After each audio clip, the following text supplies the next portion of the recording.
नमस्कार दोस्तों, कल जो सदन में हुआ इसकी चर्चा पूरे देश में हो रही है।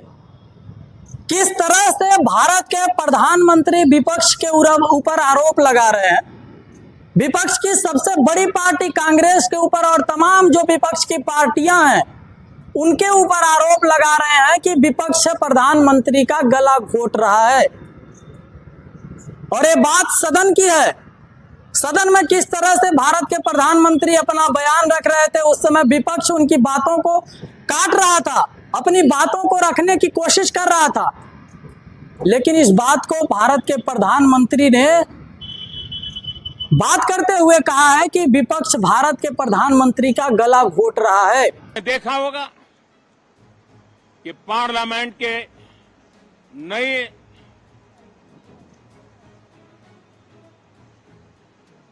संसद गठन होने के बाद जो पहला सत्र था,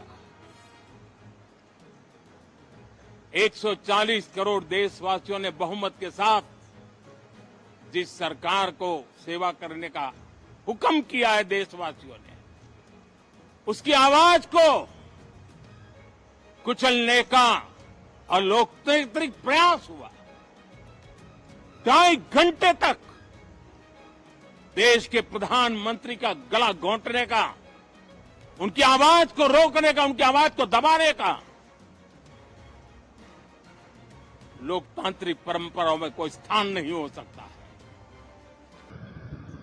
पहले बात हो रही थी कि 56 इंच का सीना, भारत के प्रधानमंत्री का 56 इंच का सीना है। लेकिन किस तरह से 56 इंच के सीना वाले प्रधानमंत्री विपक्ष की जो सब बड़ी पार्टियां हैं विपक्ष के ऊपर आरोप लगा रहे हैं कि विपक्ष हमारे गला को घोटने का काम कर रहा है। पूरे देश में लोकसभा चुनाव के दौरान जिस चीज की चर्चा हो रही थी वो था संविधान। पूरे चुनाव में संविधान को बचाने की बात हो रही थी। और कुछ दिन की बात बता दें, चुनाव नतीजे आने के बाद जब सदन चालू हुआ था, नीट की परीक्षा को लेकर के राहुल गांधी अपनी बात को रख रहे थे। किस तरह से उनकी माइक को म्यूट कर दिया जाता है, इस चीज को भी पूरे देश ने देखा। मैं बंद नहीं करता हूं, पूर्व में भी आपको व्यवस्था दी थी, यहाँ कोई बटन नहीं होता। सब माइक तो दे दीजिए। मैं आपको पूर्व में बता चुका हूं कि आप विषय राष्ट्रपति भाषण में रखें। अभी आपका नहीं सर, कोई हम रिकॉर्ड में नहीं जाएगा, इसलिए मेरा आग्रह है राष्ट्रपति अभिभाषण पर माननीय प्रतिपक्ष के नेता, मेरा विषय है कि आप विपक्ष का सबसे बड़ा नेता राहुल गांधी, जो भारत की सबसे बड़ी समस्या, छात्रों की सबसे बड़ी समस्या को लेकर के अपनी बात को रख रहे थे, उस समय उनकी माइक को म्यूट कर दिया गया। ये गलत नहीं था। ये गलत इसलिए नहीं था क्योंकि वो विपक्ष बोल रहा था। विपक्ष की बातों को उतना मायने नहीं दिया जाएगा जितना पक्ष की बातों को दिया जाएगा। लेकिन जिस तरह से कल सदन में हुआ, भारत के प्रधानमंत्री भावुक होते हुए बोल रहे हैं कि क्या ये संविधान का उल्लंघन नहीं हो रहा है। सदन में भारत के प्रधानमंत्री की आवाज को दबाने की कोशिश की जा रही है। क्या तब संविधान का उल्लंघन नहीं हो रहा है? इससे भी पहले तो पूरे देश में जब लोकसभा चुनाव चल रहे थे, राहुल गांधी संविधान बचाने की बात कर रहे थे। पूरे देश के विपक्ष के नेता बोल रहे थे संविधान खतरे में है, संविधान को बचाने की लड़ाई है। और संविधान को किस तरह से बचाया गया, किस तरह से विपक्ष को भी जिंदा रखा गया, इसको पूरे देश ने देखा। हमारे देश में जितना पक्ष का हक है उतना ही विपक्ष का हक है। लेकिन बात करें चुनावी नतीजों के बाद पक्ष का और विपक्ष का सदन में कितना मायने रखता है, इसको भी बताना जरूरी है। जब केवल देश में एक ही पार्टी का सरकार चलेगा, एक ही पार्टी में बहुमत होगा, तो सदन में एक ही पार्टी का दबदबा चलता है। और विपक्ष जब रहता ही नहीं है तो वहां पे दबदबा एक ही पार्टी का चलेगा। लेकिन जिस तरह से अभी विपक्ष भी बहादुरी के साथ खड़ा है सदन में, तो देश में जो गलत हो रहा है, देश के छात्रों के साथ जो गलत हो रहा है, उसको तो आवाज उठाएगा ही। और देश की जो समस्याएं हैं उनके ऊपर तो आवाज उठाने के लिए ही तो देश की जनता ने विपक्ष को जिंदा किया है। और किस तरह से सदन में इस तरह से चल रहा है कि भारत के प्रधानमंत्री भावुक होकर के आरोप लगा रहे हैं। जिनको कहा जाता है, वो बोल रहे थे सदन में, एक वीडियो था जिसमें उन्होंने कहा था कि सारे विपक्ष नेताओं के ऊपर मोदी अकेला काफी है। के लिए हम संकल्पबद्ध होकर के चले और आदरणीय सभापति जी, देश देख रहा है, देश देख रहा है, एक अकेला कितनों को भारी पड़ रहा है, एक अकेला कितनों को भारी पड़ रहा है। अरे नारे बोलने के लिए भी, नारे बोलने के लिए भी उनको बदल करना पड़ता है।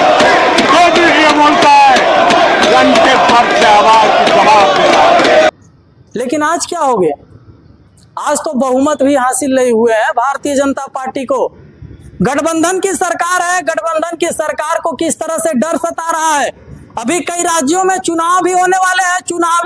चुनावी नतीजे जिस तरह से लोकसभा चुनाव के दौरान आए, विधानसभा चुनाव में भी भारतीय जनता पार्टी की खलबली मची हुई है कि आने वाला जो विधानसभा चुनाव है, इसको लेकर के भी भारतीय जनता पार्टी के अंदर खलबली मची हुई है। और किस तरह से विपक्ष के ऊपर आरोप लग रहा है। देश में 70 परीक्षाएं लीक हुई थी, इसको लेकर के राहुल गांधी बोल रहे थे, तो जो शिक्षा मंत्री हैं उनका बयान आता है कि ये सारी चीजें अफवाह हैं, कोई परीक्षा लीक नहीं हुआ है। इस तरह से भारत के शिक्षा मंत्री का बयान आता है। अध्यक्ष महोदय, ये सरकार किसी और का रिकॉर्ड बनाए ना बनाए, लेकिन पेपर लीक का रिकॉर्ड जरूर ये सरकार बनाएगी। अखिलेश जी जब वहाँ दायित्व में थे उस सूबे की सारे सूची है कितने बार उत्तर प्रदेश में क्वेश्चन पेपर लीक हुए हैं। The minister has blamed everybody except himself. चिल्लाने से सच झूठ नहीं हो जाएगा साहब। ये मंत्री जी रहेंगे तो न्याय नहीं मिलेगा बच्चों को। If you're rich and if you have money, you can buy the Indian examination system. देश की नेता प्रतिपक्ष का कुछ नहीं हो सकता है।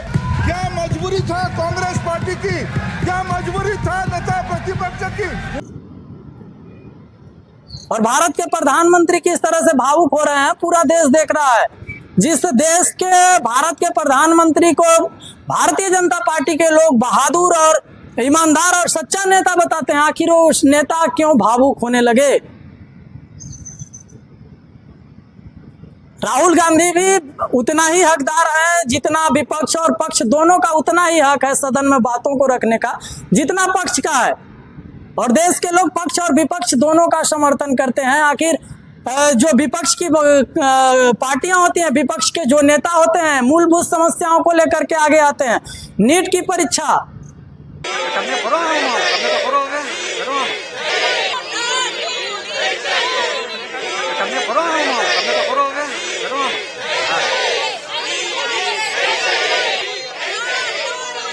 जो देश की सबसे बड़ी परीक्षा मानी जाती है, डॉक्टरों की भर्ती होती है, क्या स्वास्थ्य व्यवस्था सही है देश में?